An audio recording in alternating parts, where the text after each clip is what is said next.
Welcome back. Welcome back. Now we're going to start off this next segment with another studio question.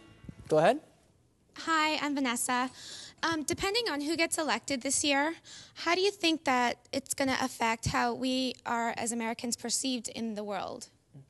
Go ahead. Who wants to take that? Go ahead. I think superficially, if McCain gets elected, it'll be more of the same as far as the Bush administration not viewed so well. I think if Obama is elected, it'll be that natural, you know, hope and change and whatever. And I think that's a loaded issue. And I think there's a lot more layers to that. And I think that McCain will be better served for America, as unpopular as that might seem in foreign policy, because there's a very delicate issue of world power, and that has to do with oil, and it has to do with the Middle East. And nobody wants to talk about that because of all that's been invested.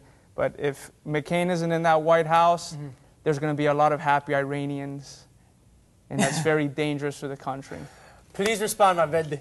Wow, I mean, touching on the Middle East, the fact that right now at Raza, you know, we're a disproportionate amount of the deaths. I mean, we're 9% of the population, yet we're 11% of deaths. You know, that whole Middle East mess, which you know, that's a whole other show, but the fact that the Bush administration has got us in there, and, you know, we've lost all our credibility as, you know, the land of the free, the home of the brave. We were the model of democracy, you know, and where is that now? You know, we're looked at as oppressors, as terrorists, you know, when we're over here calling out people, you know, for what they're doing. So I think it's very hypocritical of us as a nation, you know, and right now it really is up to us, and especially us as Latinos, to ensure that there is possibility, that there's hope for change, you know, and I think, you know, not to mention that McCain, talking about his health, his age, who will fall into the presidency. Sarah Palin. Yeah. Just there's a lot of controversy about whether she's really up to the job, and you know, but okay. So you talked about McCain not being a good deal. What do you think Obama would do for us on the positive note? What do you think he would do for us as Americans, and what do you think he would do for as far as bringing up minorities like Latinos in this country?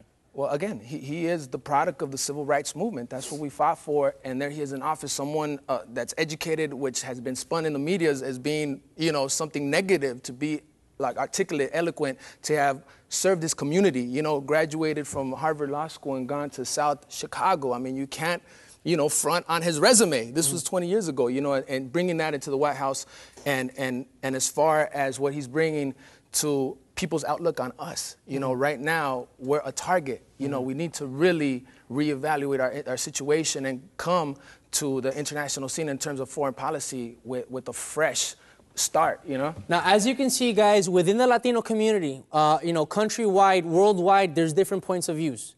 But there's one thing that we all agree on. We have to register to vote, and we have to be part of the process for us to be listened to. Because, you know, I saw immigration was a big issue. It's no longer a big issue anymore. Obviously, there's things in the news, the economy, the war, and all that stuff.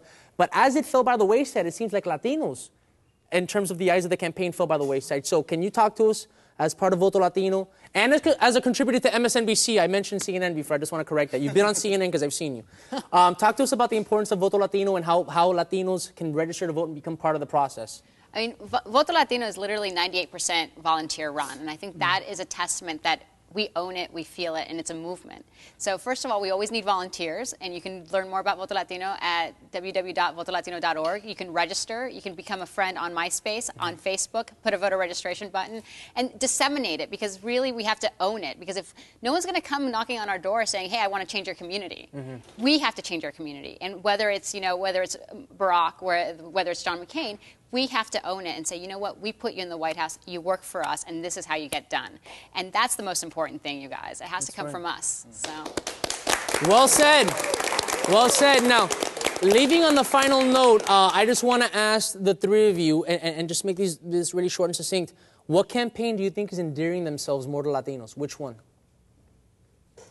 A great point was made before. McCain is stepping outside of the box. He's going to Colombia. He's appealing to different demographics that he knows he needs politically. You know, there's a political angle there, sure, but at least he's doing that, and he's addressing those concerns. So I think that's a positive in the campaign. Maria Teresa, what have you noticed? Honestly, I actually would give both of them a B-. Okay. And the reason I would give them a B- is that 79% of all Latino eligible voters speak and consume primarily in English. And when you hear candidates talking to the Latino community, it's always in Spanish. That's fantastic because we do need that 21%, but talk to me in culturally relevant manner and actually make that effort. Malverde, final thought?